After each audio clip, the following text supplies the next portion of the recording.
एक समय की बात है, जंगल के पास एक लकड़हारा रहता था।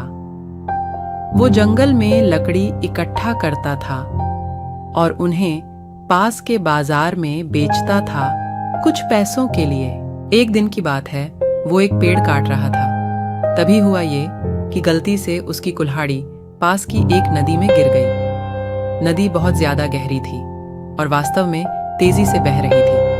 उसने बहुत प्रयत्न किया अपने कुल्हाड़ी को खोजने की, लेकिन उसे वो वहां नहीं मिली। अब उसे लगा कि उसने कुल्हाड़ी खो दी है। वहीं दुखी होकर वो नदी के किनारे बैठकर रोने लगा।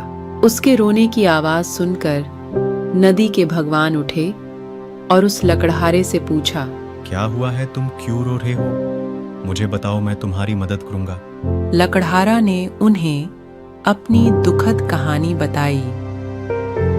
नदी के भगवान को उस लकड़हारे के ऊपर दया आई और वो उसकी मेहनत और सच्चाई देखकर उसकी मदद करने की पेशकश की। वो नदी में गेब हो गए और वापस आए तो उनके हाथ में एक सोने की कुल्हाड़ी थी।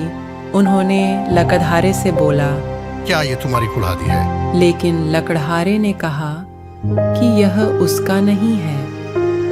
वो फिर से गायब हो गए और अब की बार उन्होंने चांदी की कुल्हाड़ी लेकर वापस आए, लेकिन इस बार भी लकड़हारे ने कहा कि ये कुल्हाड़ी उसका भी नहीं है।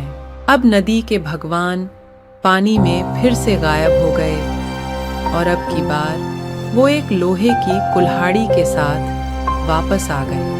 लकड़ी की कुल्हाड़ी देखकर लकड़हारा मुस्कुराया और कहा कि यह उसकी कुल्हाड़ी है। नदी के भगवान ने लकड़हारे की ईमानदारी से प्रभावित होकर उसे सोने और चांदी की दोनों कुल्हाड़ियों से भेंट किया।